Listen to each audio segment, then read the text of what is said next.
안녕하세요. 한국 나래시 자세히 보기 7번째 시간입니다.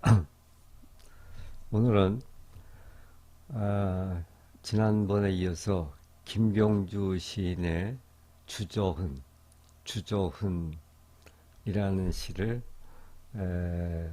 자세히 보려고 합니다. 주저흔, 좀 생소한 그런 어휘인데, 문자 그대로 하면 주저는 이제 주저한다, 뭐 망설인다 그런 뜻이죠. 흔적. 그러니까 주저하는 흔적, 뭐 망설인 흔적, 뭐 이런 에, 그런 의미가 되겠죠. 근데 사전에도 나와 있는 말입니다. 주저는. 요 제목에 대해서는 조금 이따 다시 좀 자세하게 보도록 하겠습니다. 김병주, 주저흔. 거기에 이 시에 보면은 맨 마지막에 이런 식구가 나오는데, 어머니와 나는 같은 피를 나누어 가졌다기보단 어쩐지 똑같은 울음소리를 가진 것 같다고 생각한 적이 있다. 아마도 이 시의 그 핵심적인 내용이 되지 않을까 싶습니다. 자, 그럼 보겠습니다. 자, 먼저 한번 이 시를 한번 읽겠습니다.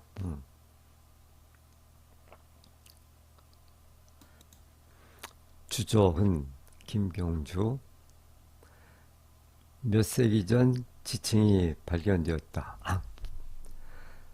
그는 지층에 묻혀있던 짐승의 울음소리를 조심히 벗겨내기 시작했다.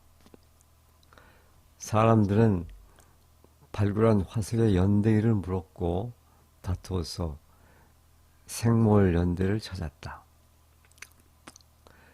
그는 다시 몇 세기 전 돌 속으로 스민 빗방울을 조금씩 긁어내면서 자꾸만 캄캄한 동굴 속에서 자신이 흐느끼고 있는 것처럼 느껴졌다.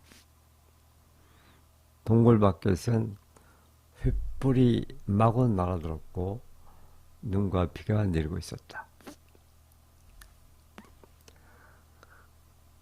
시간을 오래 가진 돌들은 역한 냄새를 풍기는 법인데, 그것은 돌 속으로 들어간 몇 세기 전 바람과 빗덩이들이 곤죽을 이루고 있기 때문이다. 그것들은 썩지 못하고 땅이 뒤집어서야 모습을 드러내는 것이다. 동일 시간에 귀속되지 못한다는 점에서 그들은 전이를 일으키기도 한다. 화석의 내부에서 빗방울과 햇빛과 바람을 다 빼내면 이 화석은 죽을 것이다. 그는 새로운 연구 결과를 발표하기 시작했다. 바람은 죽으려 한 적이 있다. 어머니와 나는 같은 피를 나누어 가졌다기보단 어쩐지 똑같은 울음소리를 가진 것 같다고 생각한 적이 있다. 자, 이렇게 되어 있는 시인데, 그 얼핏 봐갖고는 무슨 얘기 하는 건지 이해하기가 쉽지 않죠. 자, 먼저, 전반적으로, 김병주의 이 주저원이라는 시는 시간, 기억, 상실의 문제를 고고학적 발굴이라는 독특한 은유를 통해서 탐구하는 현대시입니다. 시인은 지층과 화석이라는 물리적 이미지를 통해 무의식과 역사의 층위를 파헤치는 정신적 고고학자 여정을 그립니다.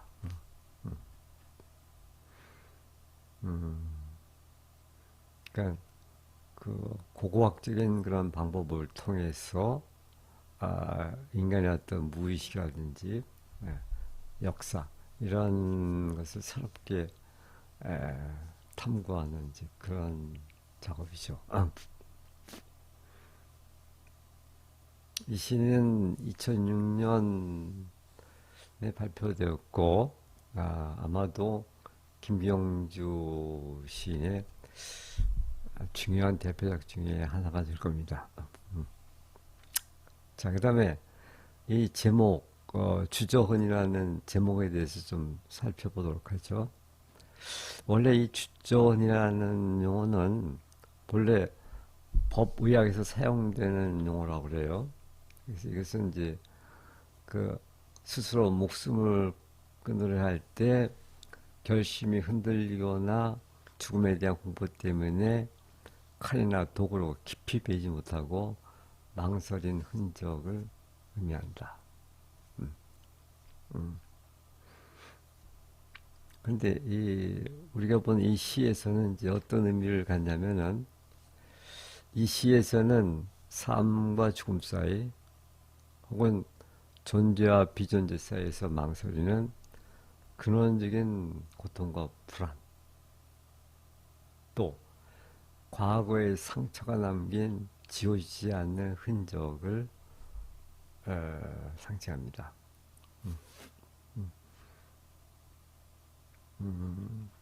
과거의 상처가 남긴 에, 과거의 상처 혹은 뭐 트라우마 이런 것들이 남긴 지워지지 않는 그 흔적, 계속 그 상처가 과거의 상처가 계속 현재의 표면으로 자꾸 떠오르죠. 그런 흔적을 주저흔이라고 한 거죠. 이 제목 자체가 시 핵심 코드를 함축하고 있는데 시에는 지층과 화석을 객관적 과학적 대상으로 보는 것을 넘어서 과거의 상처, 이제 그것이 주저원이 될 텐데 과거의 상처를 간직한 하나의 생명체로 탐구하는 거죠.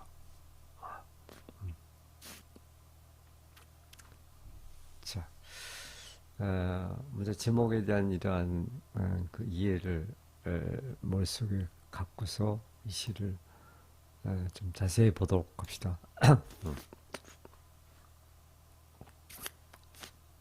주저흔, 김병주. 몇 세기 전 지층이 발견되었다. 그는 지층에 묻혀있던 짐승의 울음소리를 조금씩 벗겨내기 시작했다. 뭐 일반 과학자들, 고고학자라면은 그 지층을 무슨 뭐 칼이나 소리나 이런 걸로다가 잘 살펴보겠죠. 그런데 그래서 근원한 것은 우리가 그냥 화자 혹은 시인이라고 이렇게 봐도 무방할 것 같습니다. 그런데 이 시의 화자는 지층을 어떻게 탐사하냐면 지층이 묻혀있는 짐승의 울음소리를 조심히 벗겨내기 시작했다. 거기서 어떤 뭐 과학적인 그런 고고학적인 그런 흔적을 찾는 것이 아니라 오히려 개인의 어떤 정서적인 그런 내용, 짐승의 울음소리를 벗겨내기 시작했다.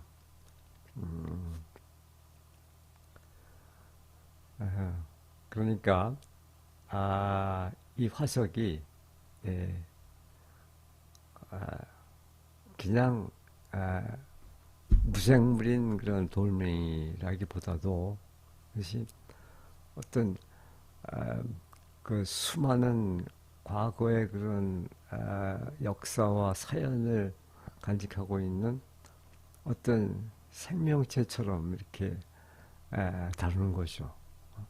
아, 음, 그 속에 어떤 울음소리가 들어있는가, 어떠한 정서가 내재되어 있는가, 이런 것을 에,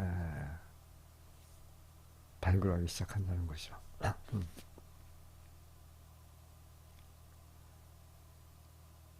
그다음에 사람들은 발굴한 화석의 연대기를 물었고 다투어서 생물 연대를 찾았다. 당연히 그 고고학자들은 연대기를 묻고 이것이 언제 생기고 언제 아, 사라졌나 이런 연대를 조사하겠죠. 그런데 아, 이 화자는 시인은 그는 다시 몇 세기 전 돌 속으로 스민 빗방울을 조금씩 긁어내면서 아,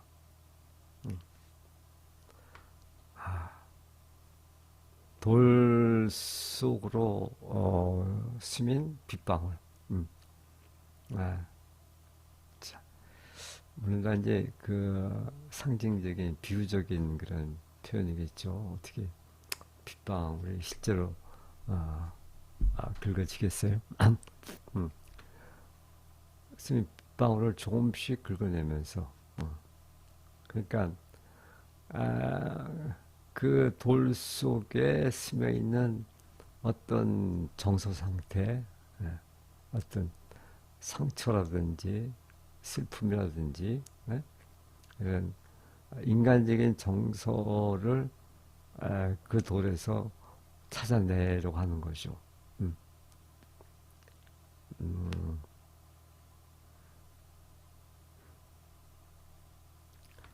자꾸만 캄캄한 동굴 속에서 자신이 흐느껴 있는 것처럼 느꼈다. 음, 음. 그러니까 여기서 이제 동굴 속에서 자신이 흐느끼고 있는 것처럼 느꼈다. 아, 그 화석과 그 돌, 음, 아, 그 화석과 자신이 지금 어떤 일치되는 그런 모습을 보이는데, 음, 그러니까 돌 속에 스민 빗방울을 긁어내면서 자신의 내면을 다시 보게 되는 거죠. 자신의 무의식의 세계, 음, 무의식을 함께 탐험하는 그런 양상이죠. 무의식과 자신의 오랫동안 숨겨져 있던 그 과거의 상처, 이제 이런 것들을 아, 함께 발견하는 거죠.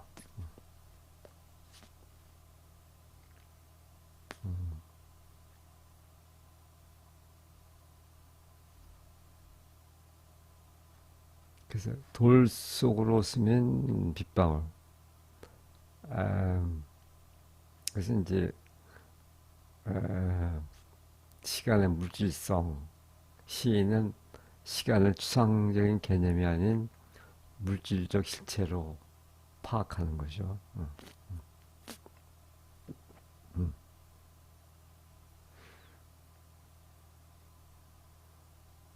자꾸만 캄캄한 동굴 속에서 자신이 흐느끼고 있는 것처럼 화자 자신은 주관적 체험으로 침투하여 과거의 감정과 현재의 감정이 공명하는 경험을 하는 것이죠.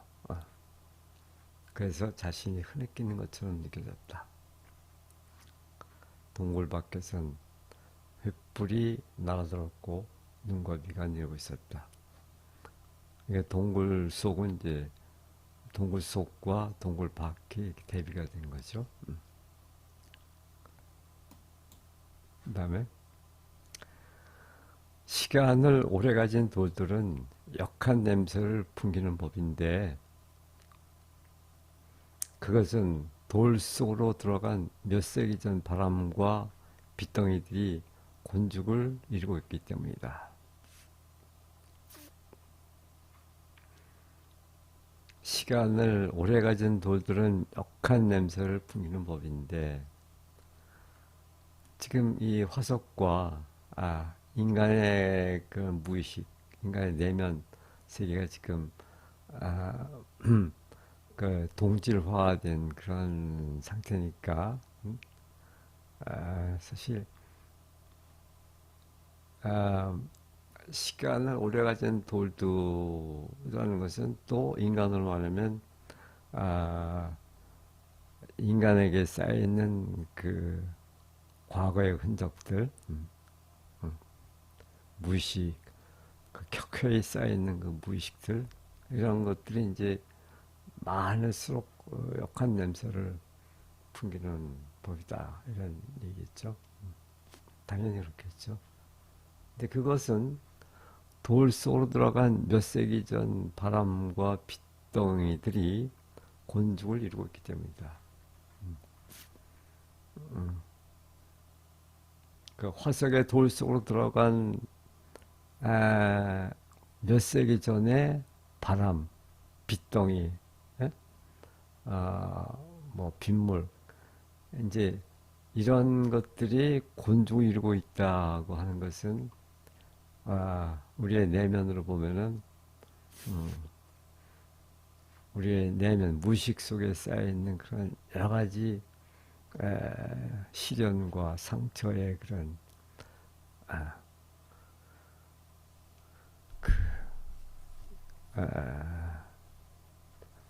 그런 과거의 경험들, 과거의 경험들이 이제 켜켜이 쌓여 있는 이제 그런 무의식의 세계가 이렇게 곤죽 상태로다가 막 뒤엉켜 있는 아, 그런 상태를 말하겠죠. 돌 쪽으로 들어간 몇 세기 전 바람과 빗덩이들이 곤죽을 이루고 있기 때문이다.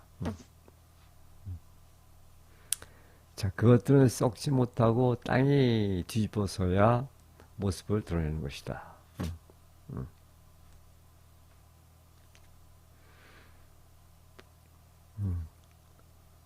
자, 썩지 못한다는 것은 그 시간이 자연스럽게 흐른다면은 당연히 에, 썩어서 소멸돼야 되죠. 그런데 썩지 못하고 그냥 그 안에 켜켜이 쌓여 있는 건데 아마 이런 것들이 아마 주저흔이 되겠죠. 썩지 못하고 남아 있는 것들, 그런 흔적들, 이런 것들은 땅이 뒤집어서야 모습을 드러낸다. 아, 평소 때는 그냥 그대로 있는 거죠. 그러다가 이를테면 뭐 지진이라든지 이런 그 땅에 뒤집어지는 그런 사건이 발생하면은 다시 그것이 표면으로 드러나겠죠. 아,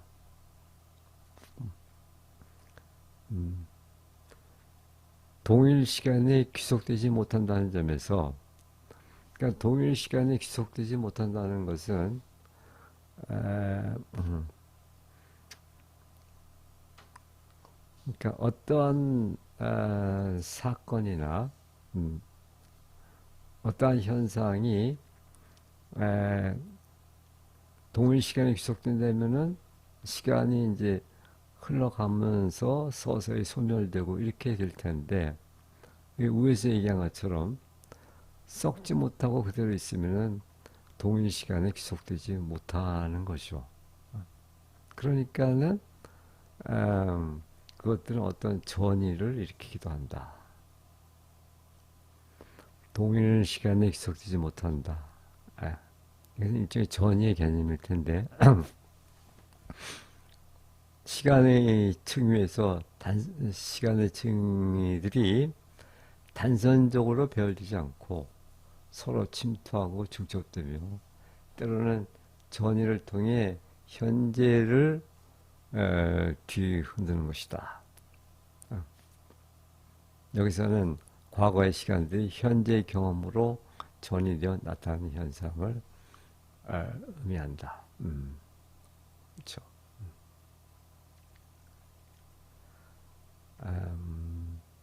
자, 그 다음에 화석의 내부에서 빗방울과 햇빛과 바람을 다 빼내면 이 화석은 죽을 것이다. 아,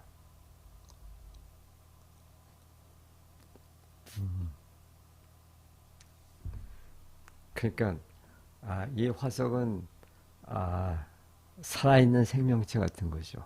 아, 그러니까 그냥 무생물의 돌멩이가 아니라 살아있는 화석이기 때문에 그 안에는 그 빗방울과 햇빛과 바람이 아, 켜켜이 쌓여가지고 어떤 생명의 그런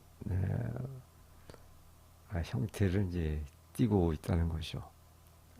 그래서 이 화석의 본질은 사실은 응?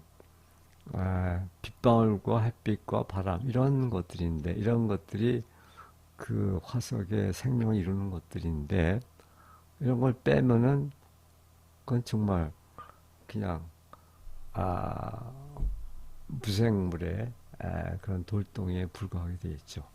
그러니까 그 화석은 죽을 것이죠. 음,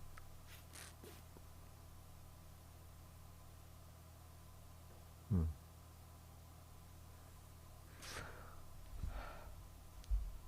그 다음에 그는 새로운 연구 결과를 발표하기 시작했다. 음, 그러니까 전통적인 그런 고고학자들, 과학자들이 연구한 그런 방법이 아니라 새로운 연구, 새로운 연구. 그것은 화석을 살아있는 생명체처럼 음, 보고서 그 안에서 어떤 과거의 어떤 생명의 모습, 음, 말하자면 어떤 상처라든지 아, 음, 이런 그 생명의 모습을 이제 파헤치는 거죠. 예. 음, 그래서 이제 그 연구 결과를 타입하기 시작했다. 그러면서 어떻게 타입을 시작하냐면은 이렇게 꺽쇠 표시가 되는데 바람은 죽으려 한 적이 있다. 아, 바람은 죽으려 한 적이 있다.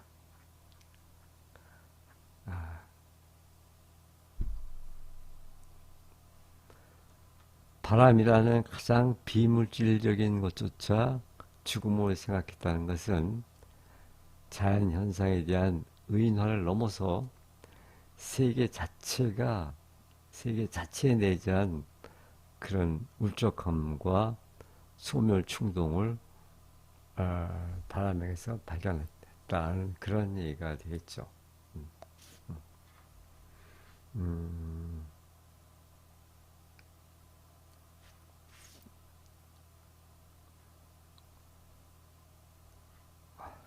그러니까 그 인간과 자연과 그리고 화석 이런 것들이 다 전혀 별개의 그런 존재들이 아니라 다 그 하나로 얽혀 있는 음?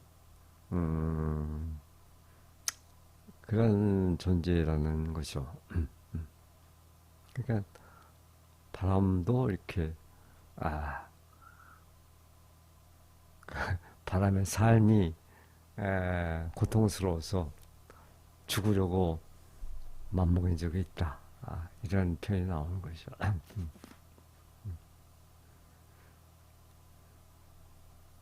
근데 이런 식의 연구 결과가 이제 펼쳐지겠죠. 그러면서 어머니와 나는 같은 피를 나누어 가졌다기보단 어쩐지 똑같은 울음소리를 가진 것 같다고 생각한 적이 있다.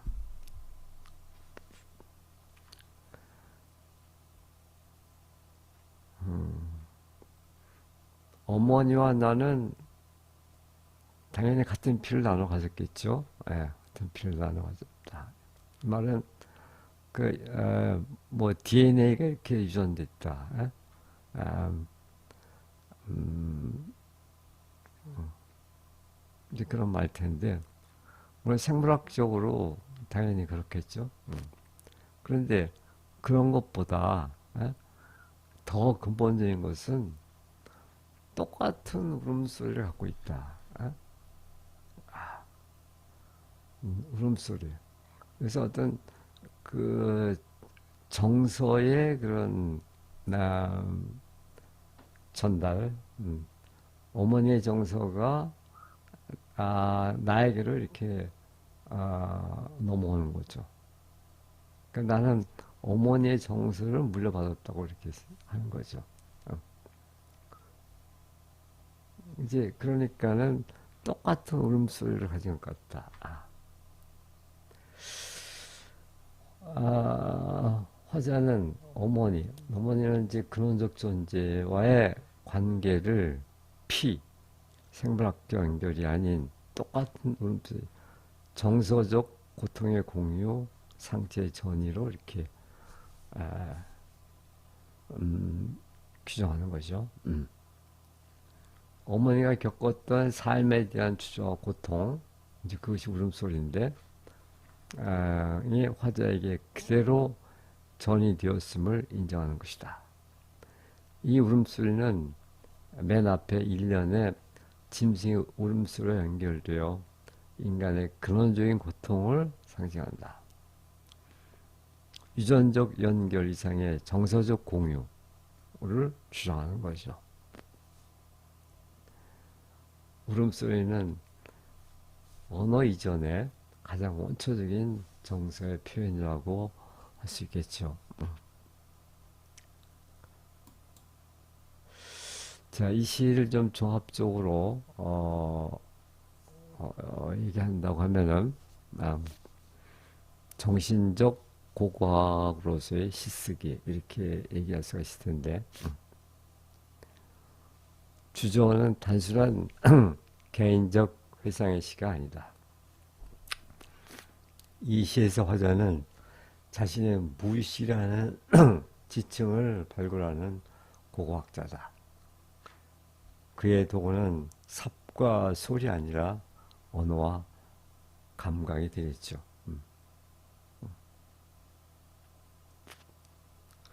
시인은 화석의 내부에서 빗방울과 햇빛과 바람을 다 빼내면 이 화석은 죽을 것이다 라고 말합니다. 이것은 바로 시인의 방법론이라고 할 수 있는데 과거의 사건 자체가 아니라 그 사건에 스민 감정의 빗방울과 기억의 햇빛과 시간의 바람을 발굴해내는 작업을 하는 것이 이제 시다 이렇게 보는 거죠. 이 시는 궁극적으로 기억과 망각, 역사와 개인, 객관성과 주관성의 경계를 맴도는 그런 추적은 그 망설임의 흔적 자체, 그 주저흔이야말로 가장 인간적인 시간의 형태임을 말하려고 하죠. 우리는 확실한 연대기가 아니라 이런 주저흔들로 이루어져 있으며 시인의 역할은 그 흔적들이 여전히 살아 숨쉬고 있음을 증명하는 것임을 보여주고 있다고 하겠죠. 자, 이렇게 좀 얘기를 해봤는데 다시 한번 그 시를 전적으로 한번 읽어보겠습니다. 이제 처음보다 조금 공감이 많이 됐으면 좋겠는데 주적은 김경주 몇 세기 전 지층이 발견되었다. 그는 지층에 묻혀있던 짐승의 울음소리를 조심히 벗겨내기 시작했다. 사람들은 발굴한 화석의 연대기를 물었고 다투어서 생물 연대를 찾았다. 그는 다시 몇 세기 전 돌 속으로 스민 빗방울을 조금씩 긁어내면서 자꾸만 캄캄한 동굴 속에서 자신이 흐느끼고 있는 것처럼 느껴졌다. 동굴 밖에선 횃불이 마구 날아들었고 눈과 비가 내리고 있었다. 시간을 오래 가진 돌들은 역한 냄새를 풍기는 법인데 그것은 돌 속으로 들어간 몇 세기 전 바람과 핏덩이들이 곤죽을 이루고 있기 때문이다. 그것들은 썩지 못하고 땅이 뒤집어서야 모습을 드러내는 것이다. 동일한 시간에 귀속되지 못한다는 점에서 그들은 전이를 일으키기도 한다. 화석의 내부에서 빗방울과 햇빛과 바람을 다 빼내면 이 화석은 죽을 것이다. 그는 새로운 연구 결과를 발표하기 시작했다. 바람은 죽으려 한 적이 있다. 어머니와 나는 같은 피를 나누어 가졌다기보단 어쩐지 똑같은 울음소리를 가진 것 같다고 생각한 적이 있다.